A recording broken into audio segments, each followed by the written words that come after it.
Martha Lane had always believed she knew exactly who she was. A devoted wife, a caring mother, and an Australian woman who had lived what she thought was a simple and ordinary life. But the truth is that sometimes the most ordinary lives hide the most extraordinary secrets.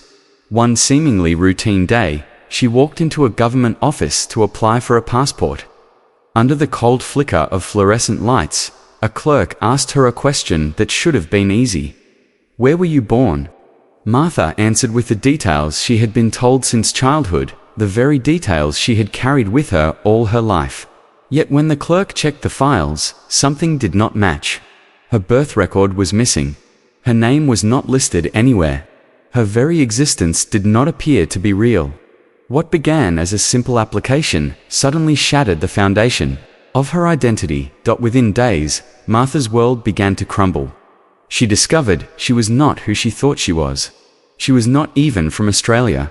The truth came like a storm that could not be stopped.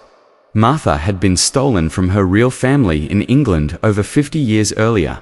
The name she had carried was false. Her history had been rewritten, and across the ocean she had brothers and sisters who had been searching for her since the day she disappeared. But how could an innocent 4-year-old girl vanish in plain sight and never be found for more than half a century? And what kind of deception could make someone believe for an entire lifetime that she had been unwanted? If you want to uncover the answers to these questions, then like this video, subscribe to my channel, Unscripted Tales, and help this story reach 5,000 likes so we can keep telling stories that prove truth is often stranger than fiction. Martha's journey began like any other ordinary day. Yet by the time she walked out of that government office, nothing would ever be the same again. What she uncovered was not a mistake in the records. It was the absence of an entire identity. Her childhood, her name, even the country she thought she was born in, had all been fabricated. What she had been told for decades was nothing more than a carefully constructed lie. And with one missing record, Martha Lane was about to step into the greatest truth of her life. A truth that would lead her back to the family who had been waiting for her all along. The more Martha tried to understand why her name and birth record were missing, the more disturbing the answers became. What she first thought was a small clerical error quickly revealed itself to be something much bigger. It was not just one missing piece of paper, it was the absence of her entire legal existence. She searched for records in Australia. Nothing. She tried to trace herself in Scotland, where she faintly remembered being as a very small child. Again, nothing. Every path ended in silence. Then came the discovery that changed everything. Martha was not Australian at all. She had not been born in the country she called home. She was not even the person she believed she was. She had been taken as a child from England more than 50 years ago, and the life she had lived ever since had been built on lies. The name she had carried with her for decades had never been hers to begin with. Piece by piece, she began to learn the truth. She had once been a little girl in a small English town, with parents who loved her and siblings who played beside her. One day, that little girl had simply vanished. While she grew up believing her parents had never wanted her, the reality was completely different. Her real family had never stopped searching. For more than half a century, they had been asking the same painful question. Where did she go? To Martha, it felt like the ground beneath her was breaking apart. Everything she believed about herself was being stripped away. She was not abandoned. She was not unwanted. She was stolen. And across the ocean, her brothers and sisters were still waiting, holding on to hope that someday they would see her again. But how did it all begin? How could an ordinary summer afternoon in England turn into the day a family was torn apart forever? The year was 1969. Martha was only 4 years old, living in the northern town of Pontefract, England. Her world was small, but full of warmth. The narrow streets felt safe. Her parents worked hard to provide for their children, and her brothers and sisters were always nearby to play with. Life was not easy for a working-class family, but there was love in that home, and Martha was cherished. In those days, communities were close-knit, neighbors were trusted like family, and it was common for families to lean on one another. Among those familiar faces was a couple who often visited Martha's home. They were kind, friendly, the type of people who carried a charm that made them welcome wherever they went. One summer afternoon, they arrived with an offer that sounded like a blessing. They told her parents they were going on a holiday to Scotland. Why not let Martha come along for a short trip? She would see the countryside, play on the beaches, and have the kind of adventure her parents could not afford to give her at the time. For Martha's parents, the idea felt like a gift. They trusted this couple. They believed their little girl would be safe, so they agreed. They packed her a small bag, kissed her cheeks, and waved goodbye. Certain she would be back in a week or two with stories of castles and laughter. But the week passed, then two, then more, and Martha never came back. The trip that was meant to be a simple holiday became the day her family's life was torn apart. How could a trusted pair of friends carry a child away in broad daylight and vanish without a trace? The promise of a holiday was nothing more than a carefully crafted lie. Instead of returning Martha to her family in Pontefract, the couple who had gained her parents' trust carried her far away. First, they crossed into France, then onward to New Zealand, and eventually settled in Australia. With every move, the chances of finding her grew smaller. The distance between her and her real family greater. Back in England, her parents quickly realized something was terribly wrong. Their daughter was missing. They went to the police, desperate for help, but the late 1960s was a different world. Communication between countries was slow, records were difficult to track, and international cooperation was weak. A child who vanished across borders could simply disappear into the cracks of the system. Days turned into weeks, weeks into years, and the trail went cold. For Martha's parents, hope became the only thing they could hold on to. Meanwhile, in Australia, a new life was being forced upon Martha. She was given a new name, a new birthday, and an entirely new story about who she was. The couple raised her as their own, controlling every detail of her existence. Whenever she asked questions about her family, the answer was always the same. Your parents did not want you. We saved you from a life where you were not loved. Be grateful for what you have. Those words carved deep scars into Martha's heart. As a little girl, she could not fight against the certainty in their voices. She believed them. She grew up thinking she had been abandoned, unwanted, left behind. The lie shaped the way she saw herself, making her feel like she never truly belonged anywhere. But how long can a life built on falsehoods remain hidden before the cracks begin to show? Martha's childhood in Australia looked ordinary from the outside, but underneath it was built on shadows. She went to school, played in the sun, and spoke with the accent of the country she now called home. Yet there were things missing that she could never ignore. She had no birth certificate she could hold in her hands. She had no photographs from before the age of 4. When classmates spoke about grandparents, cousins, and family traditions, Martha had nothing to share. There were no roots, no connections, only silence where memories should have been. The couple who had taken her controlled every detail of her world. They told her who she was, where she belonged, and what she must never question.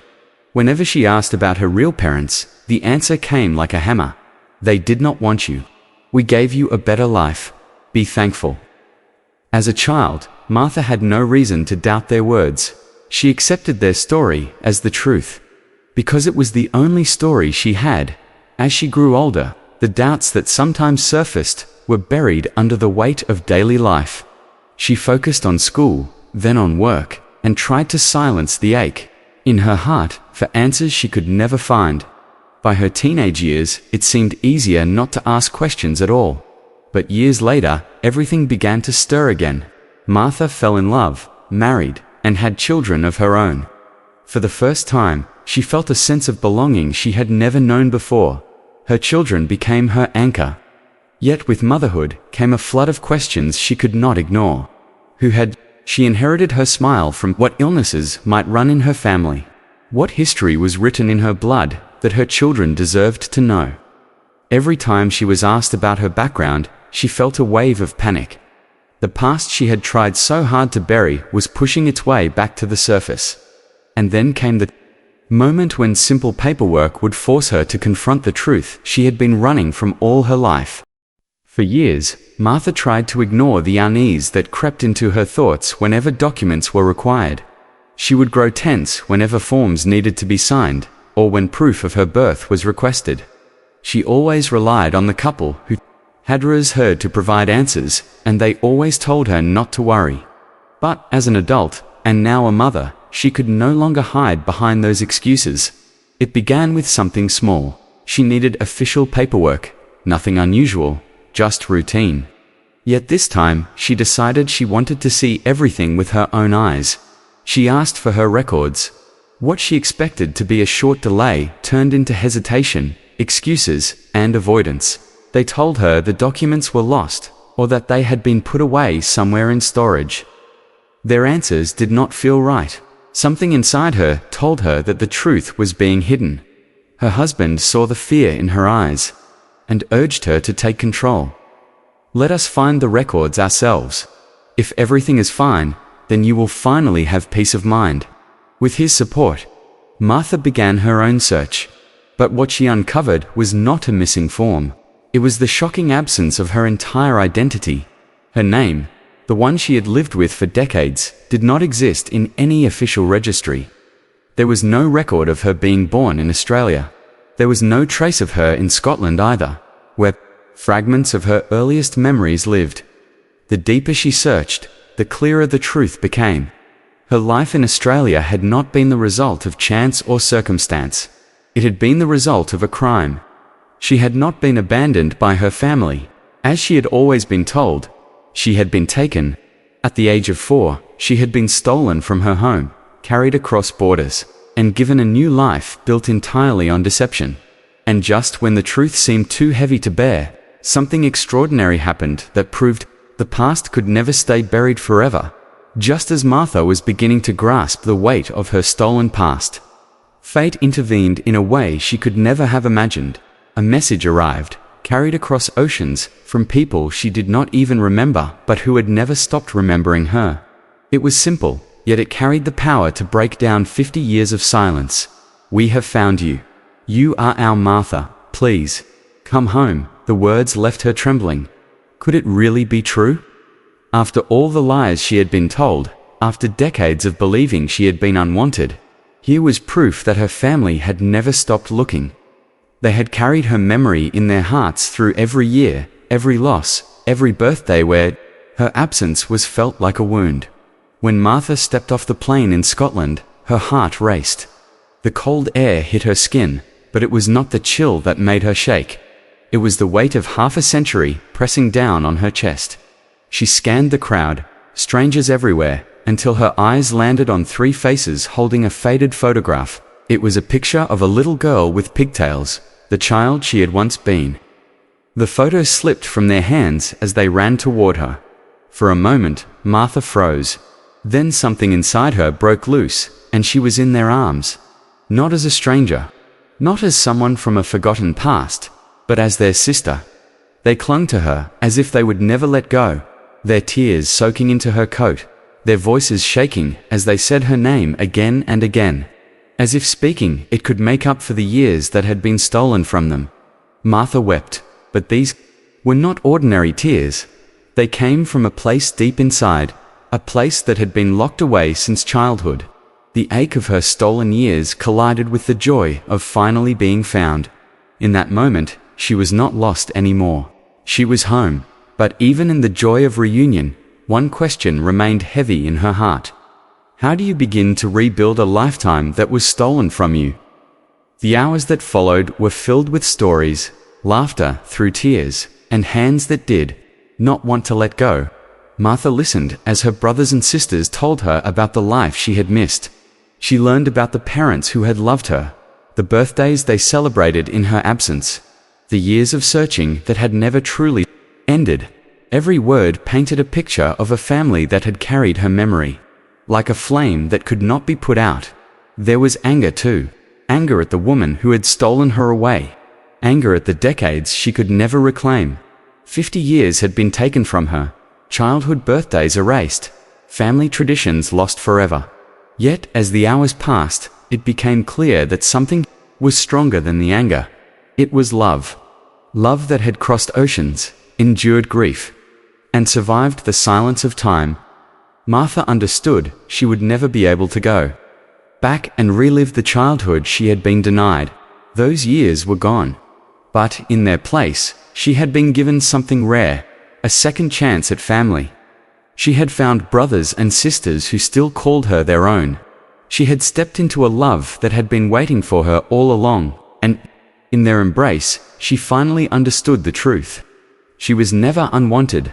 She was never forgotten. She was loved every single day. For more than half a century, her story is a reminder that even in the darkest moments, hope has the power to endure. No matter how many years pass, no matter how far someone is carried away, love never stops searching. Martha's stolen past could not be undone, but her future had been rewritten with the hands of the family who had never stopped believing she would return. If you are still watching this story, it means this journey touched your heart. That deserves your like and your subscribe. Please help me complete 1,000 likes on this story, because this is a challenge from my mother. Support is totally free, so help me guys, and tell me in the comments from which city you are watching this story, because I would love to know where this story has reached.